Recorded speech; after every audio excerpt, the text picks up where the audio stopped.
तो guys finally Texas pro का wrap up हो गया है and man what a show it was. हर एक डिवीजन बहुत ही ज़्यादा इंप्रेसिव था। कल हमने 212 और क्लासिक डिवीजन को तो कवर कर ही लिया था। सो आज हम बात कर लेते हैं ओपन डिवीजन की। So again guys Andrew Jack ने टेक्सास प्रो जीत कर 2 टाइम्स टेक्सास प्रो विनर का टाइटल अपने नाम कर लिया है। एंड्रू ने सक्सेसफुली डिफेंड करा अपना टाइटल यहाँ पर against an insanely improved Hunter Labrada और घर ले गए $15,000 का चेक और साथ में मिस्टर ओलंपिया की क्वालिफिकेशन। एंड्रू की स्टेज प्रेजेंस और कॉन्फिडेंस लेवल आसमान छू रहा था। बहुत ही ज़्यादा स्ट्रॉन्ग स्टेज प्रेजेंस गाइस, मतलब एक ऐसी प्रेजेंस कि अगर कंडीशनिंग में सब सेम आ जाएं जैसे डायरेक्ट, निक, हार्डी और एंड्रू, तब भी जस्ट वाव फैक्टर और इंसेन शेप के बेस पर Andrew will be picked as a winner. There is just so much wow factor to his physique. But इससे पहले कि मैं डिटेल्स में जाऊँ, मैं आपको बता दूंगा इसकी आज शाम का वीडियो मिस मत करना। जेरेमी के बारे में एक बहुत ही बड़ी अपडेट है मेरे पास विच एवरीवन मस्ट नो। तो चैनल को जल्दी से सब्सक्राइब कर दो और वीडियो को लाइक कर दो। एंड आई मस्ट से कि एंड्रू जैक और सैमसन डॉडा दोनों एक तरह से एग्जाम्पल हैं कि मेंस ओपन किस डिवीजन में जा रहे हैं।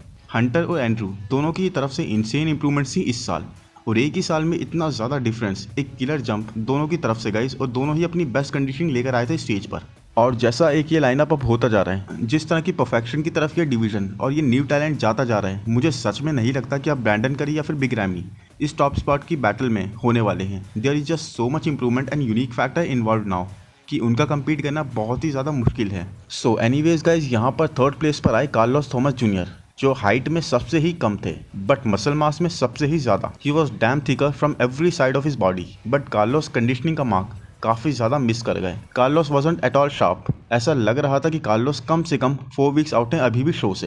कार्लोस की फिजिक में सेपरेशन बिल्कुल ना के बराबर थी और किसी पॉइंट पर भी कार्लोस एक थ्रेट नहीं लग रहे थे हंटर या फिर इवन एंड्रू के लिए, जबकि हमने एक्सपेक्ट करा था कि हो सकता है Carlos come in really crazy. Mid section भी कार्लोस का पूरा वॉश्ड आउट सही था, कोई डेफिनेशन नहीं थी उसमें। इससे पहले नेशनल्स में जब कार्लोस ने कम्पीट करा था उसमें काफ़ी टाइम हो गया और उसके बाद से कार्लोस ने काफ़ी साइज ऐड कर लिया है। और बेसिकली का जो फार्मूला उस टाइम के साइज पर, उस टाइम की मसल मास पर वर्क करा होगा, इस एडिट साइज पर नहीं करेगा। There is always some changes required. Carlos बिल्कुल भी प्रिपेयर्ड नहीं लगे इस शो के अंदर, और ऐसा लग रहा था कि कार्लोस का मेजर प्लान तो यही है कि नेक्स्ट ईयर ही शो करें। ये शो तो बस मजे मजे में कर लिया, just to test the water, stage का और इस कंपटीशन का फील लेने के लिए, जो कि सच में समझ में आता है गाइस। बहुत सारे एथलीट्स ऐसा करते रहते हैं, but Carlos was absolutely huge, almost Hassan Mustafa की याद दिला रहे थे स्टेज पर। लास्ट ईयर नेशनल्स के टाइम पर कार्लोस का एक वीक पॉइंट थी उनकी बैक, और I must tell you guys कि कार्लोस की बैक इतनी इंप्रूव नहीं लगी। इंप्रूव थी डेफिनेटली, बट बहुत ही कम।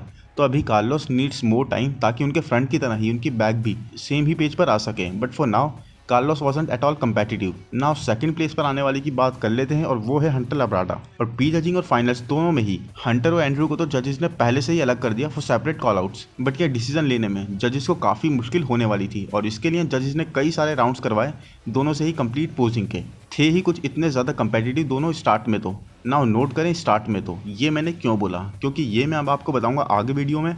बट एंड में एंड्रू केम आउट विक्टोरियस। अब हंटर की बात करें तो हंटर ने सीजन के स्टार्ट में ही बोला था कि इस साल मैं 2 शोज करूंगा, टैम्पा और Texas, irrespective of the results, ताकि मेरी पीक हिट करने की प्रैक्टिस हो जाए। फिर हंटर ने अपनी डाइट से लेकर अपने वर्कआउट, अपनी पोजिंग एंड इवन अपनी स्लीप साइकिल तक गाइस सब कुछ चेंज कर दिया। हिज एफर्ट्स वर कमेंडेबल, और एज अ रिजल्ट हंटर ने दोनों ही चीज़ें कर दिखाई। इनके एफर्ट्स डिड पे ऑफ। यहाँ पर हंटर टैम्पा जितने ही इंप्रेसिव थे, इफ नॉट बेटर। बस दिक्कत हुई तो एक जगह, जैसे जैसे हंटर और एंड्रू के कॉलआउट्स में जजेस राउंड करवाने लगे, हंटर की फिजिक फेड करने लगी। Hunter started sweating. हंटर जब स्टेज पर आए थे he was super impressive, peak condition, और एंड्रू और हंटर के बीच में ये बैटल बहुत ही कंपेटिटिव थी। It was like apples and oranges, समझ ही नहीं आ रहा था कि कौन जीत सकता है। दे वर दिस क्लोज। बट जो मैं अभी आपसे बोल रहा था ना कि मैं अभी आपको बताऊंगा, वो यही बात है गाइस कि जजेस ने स्टार्ट में तो काफ़ी डिफिकल्टी फेस करी, बट 1-2 राउंड्स के बाद he when Hunter started fading, तो जजेस को आइडिया लग गया कि दोनों में डिफरेंस तो बॉस यहीं से निकलेगा, और जजेस और राउंड्स करवाते चले गए, दोनों में ही, प्री जजिंग में भी और फाइनल्स में भी। और हंटर हर राउंड में और भी ज़्यादा फेड होते चले गए। उनका स्टमक वॉश्ड आउट हो गया, स्टमक कंट्रोल भी लूज कर गए हंटर। जबकि एंड्रू तो मैन ऐसे थे जैसे कोई फर्क ही नहीं पड़ा, जैसे वो ब्रेथ ही नहीं कर रहे थे। कुछ इस तरह का स्टमक कंट्रोल एंड्रू ने यहाँ पर प्रेजेंट करा। सो स्टार्ट में दोनों की कंडीशनिंग सेम लेवल पर थी, क्योंकि जहाँ एंड्रू के बैक पोजिस में ग्लूट्स और हैमस्ट्रिंग्स कंडीशन में लैग करते हुए दिखे, उस चीज़ को एंड्रू के शेप और एस्थेटिक्स ने पूरी तरह से कवर कर लिया था guys. Thus it was really tough. But Hunter को ये डिफीट गाइस कुछ ज़्यादा मैटर नहीं करेगी, ना ही उनका मोमेंटम थोड़ा भी ख़राब होना चाहिए, क्योंकि हंटर बिल्कुल भी लैक नहीं कर रहे थे, वो भी अपने बेस्ट शेप पर थे,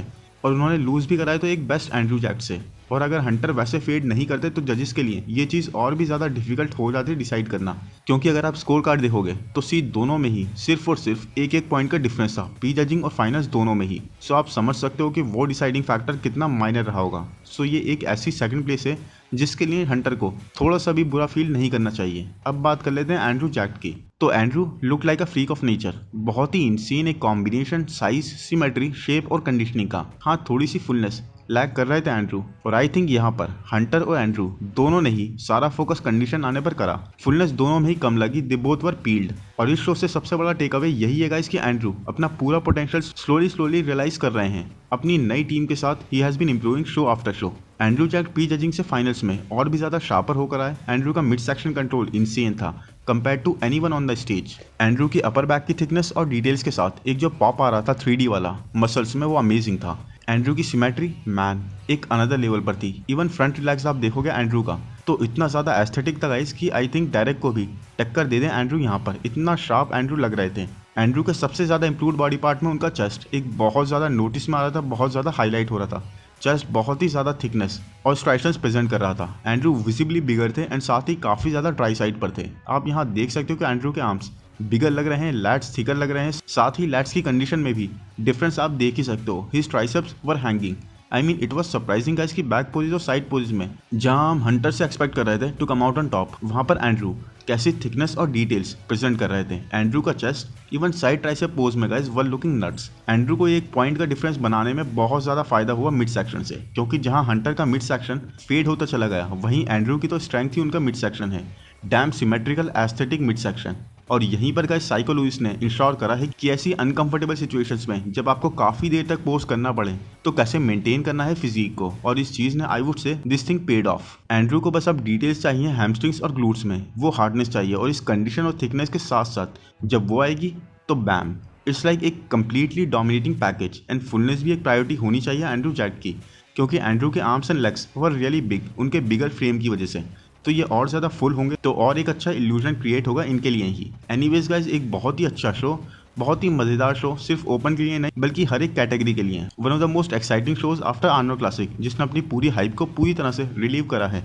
and Hunter Labrada and Andrew jacked both gave us a crazy performance and greatly entertaining show, so kudos to them. Now next मैं आपको ये दिखाना चाहूँगा ब्रैंडन हेनरिक्सन का game plan to win the men's physique title back, जो मुझे मिला men's physique update के इंस्टा पेज पर। गाइज, बहुत कुछ ढूंढता हूँ और बहुत एफर्ट्स डालता हूँ आप लोगों के लिए क्वालिटी अपडेट्स लाने के लिए, तो प्लीज़ लाइक करना और सब्सक्राइब करना मत भूलें। ये ऐसी अपडेट्स हैं जो नॉर्मली आपको एथलीट्स के पेज पर नहीं मिलेंगी, ये ढूंढने पर मिलती हैं। सो एनीवेज, यहाँ पर ब्रैंडन बोल रहे हैं कि मैं कम्पीट कर रहा हूँ almost 30 of the best physics right now, और वो सब ही मेहनत कर रहे हैं, वर्क पुट इन कर रहे हैं, कार्डियो कर रहे हैं, ट्रेन कर रहे हैं, ऑर्डर्स ले रहे हैं। सो बात आ जाएगी कि कौन ये सब चीज़ें अगले पूरे 3 मंथ्स तक करता है, और यही मेरी मोटिवेशन है कि मैं सबसे पहले उठूं, उन सबसे ज़्यादा पानी पीऊं, उन सबसे ज़्यादा कार्डियो करूं, उन सबसे ज़्यादा हार्डर ट्रेन करूं, ताकि मैं बन पाऊं एक बार फिर से champion. The 4th title is coming and damn man, so this is what a champion mindset is. Brandon हर वो चीज़ बाकी सारे कंपेटिटर्स से बेहतर और ज़्यादा करना चाहते हैं। He has got the fire. ये हंगरी है पूरी तरह से टाइटल के लिए, ये हंगरी है पूरी तरह से टाइटल जीतने के लिए, और इस तरह से ब्रैंडन को हमने पहले कभी नहीं देखा। It's like he is going crazy for the title, और यही चाहिए भी इस गेम के स्टैंडर्ड्स को और बढ़ाने के लिए। जल्दी से ये 11 वीक्स निकलें और हम विटनेस करें one of the most epic men's physique battle. Can't wait for it guys. Hope guys ये वीडियो आपको पसंद आया तो प्लीज लाइक कर दो, चैनल को सब्सक्राइब कर दो, नोटिफिकेशन बेल को दबा दो, इंस्टाग्राम पर भी फॉलो कर लो। Thank you, bye bye.